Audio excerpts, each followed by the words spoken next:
Today we are going to answer the question, how do we find our photo locations? With me I have Benjamin. Hello, hello. Hello, thanks for joining me.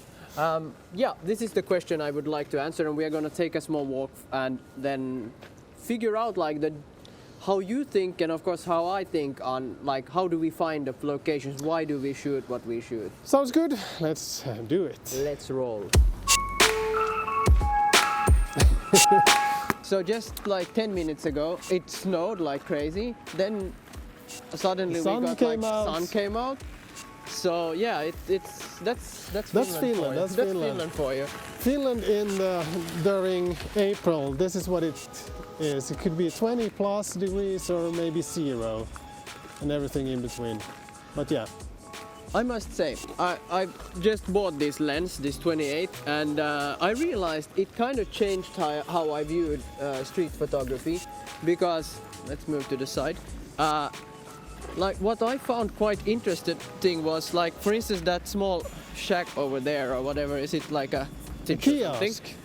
The kiosk. I realized, places like those got a lot more interesting when I got this 28mm lens. So from the perspective, since I usually shoot with 50 or 40, and now with the 28, it kind of shifted how I saw what's cool. So this looks quite nice to me with this lens, but it wouldn't look if I would shoot it on a 50. Yeah, absolutely. And I think that's a very good point, especially when you think about finding places you like to shoot. First of all, I think you have to think about what kind of places do you like. I think that's the most important thing, really. Yeah. And what kind of lenses do you like to use? And how can you combine those two, maybe?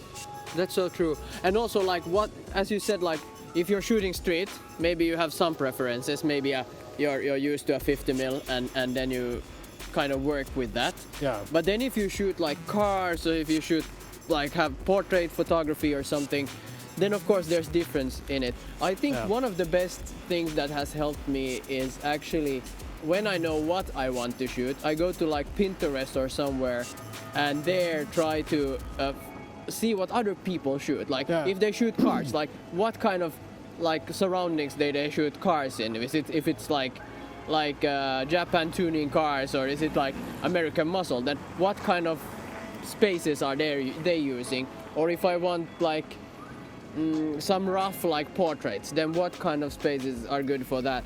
And that helps me kind of figuring out what I want for a good shot. Yeah, it's a good source for inspiration. My take is probably more I think the location is the most important thing. Just that you feel that this location is important to you. Because for me, photography has to be very personal. I don't really care what other people think about my photography, really. It's more a personal feeling, and if it's based in a place that's very personal to you, then it's a very good opportunity to take your camera there and limit yourself to one lens, maybe, not necessarily, but see how can you view that place through that lens. True. And maybe take another lens to the same location another time and see what kind of stuff can you explore. Maybe you can find new details, new angles, return to the place in different lightings as well, so you can see the place from different perspectives. There's a lot of different, of course on YouTube, people with great ideas and suggestions on how to look at lines and in composition in that way. But I think it's really important to just, look through the viewfinder and just explore and see what kind of angles speaks to you. Yeah, I think that's so right. And but for me actually, during summertime, for instance, it's really hard for me to get interesting shots. I really enjoy the darkness, and that really helps me, because when it's dark I need to choose my spots much more carefully. For instance, by figuring out like where's the light, because not everything is lit so well, and through that I get these more dramatic shots, and that helps me kind of figuring out what I want. Yeah. And also limiting me. And I think the limiting for me, actually, the things that limit me in my ability to do things, it actually what helps me also view things from a better, like the limiting helps me to not have all the options in the world, and that helps me doing different kind of shots and stuff like that. Absolutely, and that's something I've been struggling a lot with, because I usually always want all the options with me. Yeah. I'm becoming better with that. Now I just have one lens with me, but not very long time ago I usually had like at least 3 lenses with me when I went out. And Really? Yeah, I mean it's dumb, because then you think too much about what lens should I use in this situation, and that's not the most important question. I think it's more like how can I view this situation with the tools that I have with me right now.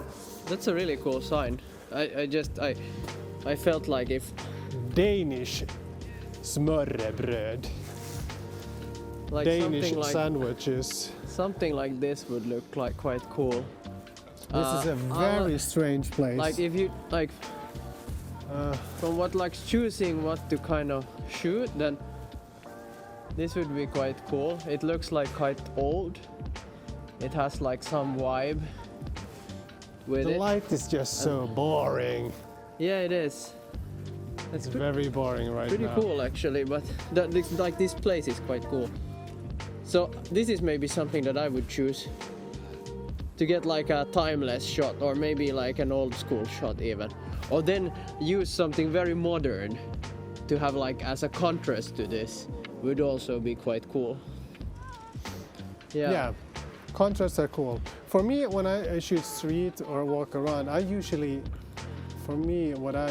what draws to my eye is usually lines and patterns. Very seldom. I try to shoot people. I have some photos that I really like. There's one guy, we could put it on in this video as well, an old person drinking a juice box. Okay. It's a series of photos. Man, I love that shot because it's just, okay, whatever. It fills me with joy to see an old man enjoying his juice box. But yeah, usually it's just lines and patterns that is important for me in the streets. Because I realized that I really like to have a connection with the people that I photograph. Oh, you do? Yeah. So you don't like just shooting people on the street?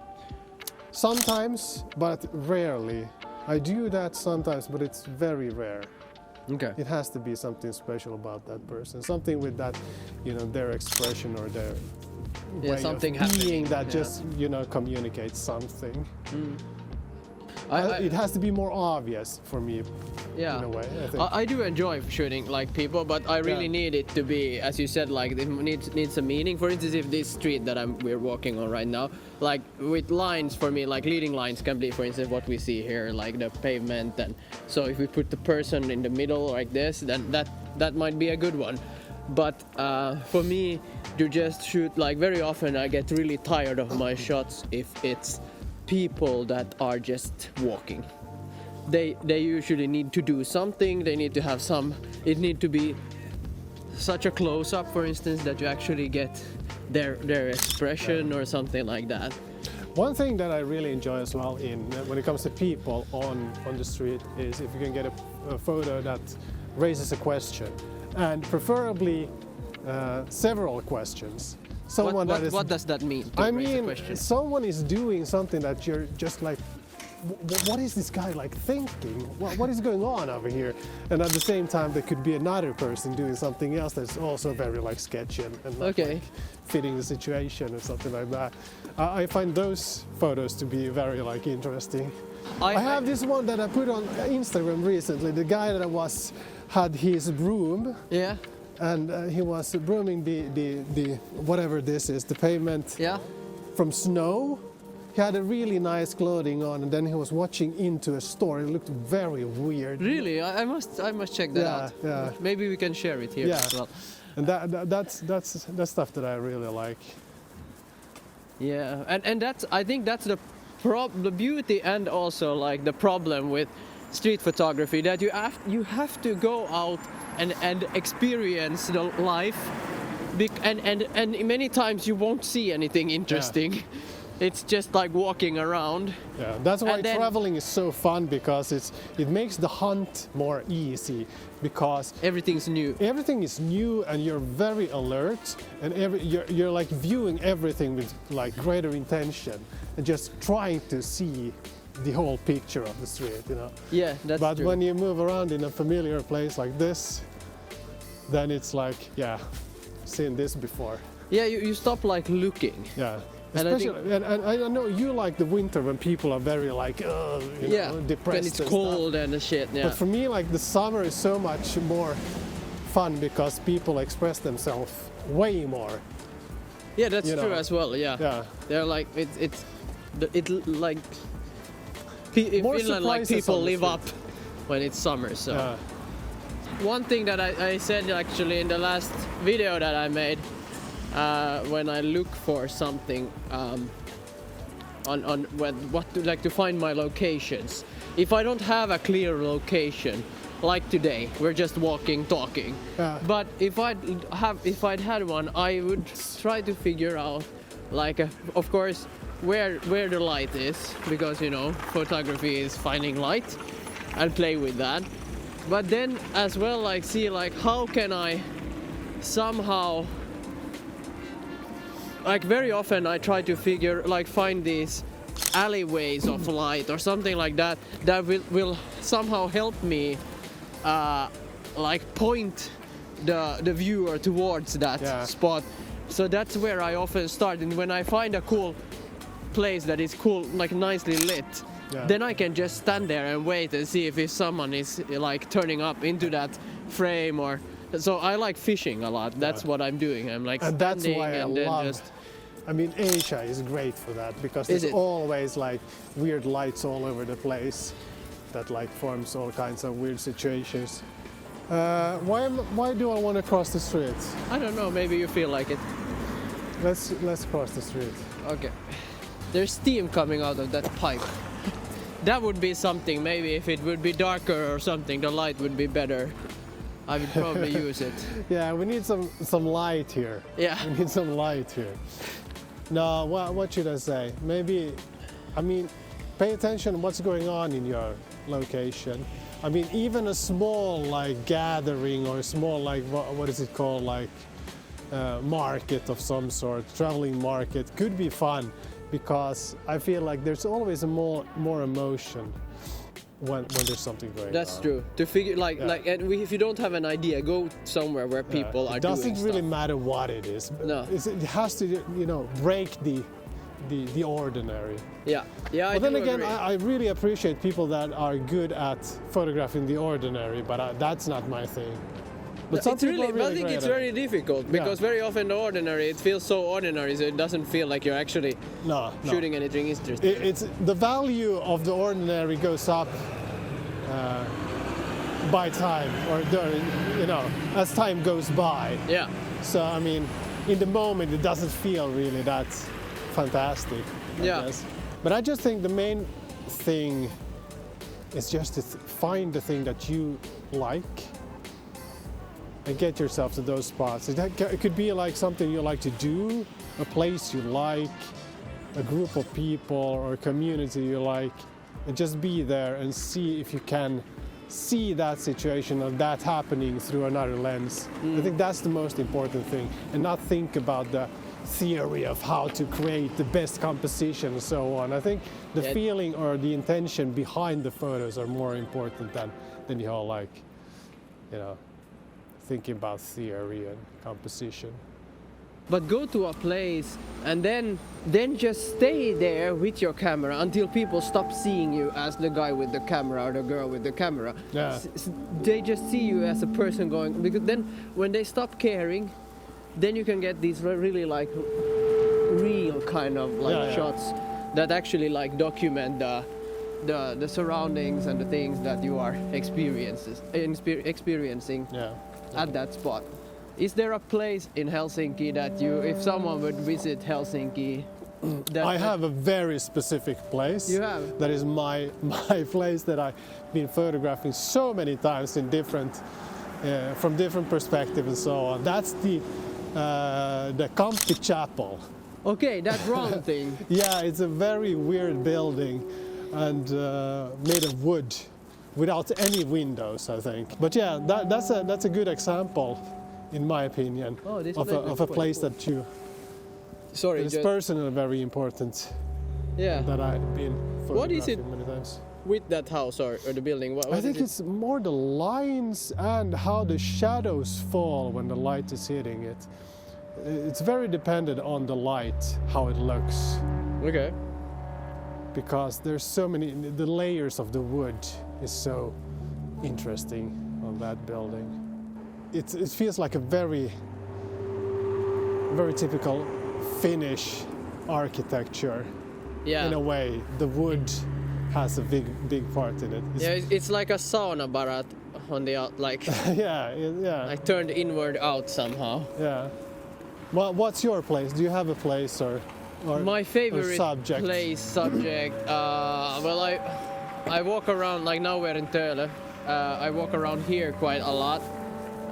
Seldomly find something good, but I think this, like, it's just a very beautiful. Like, there's a lot of beautiful spots here.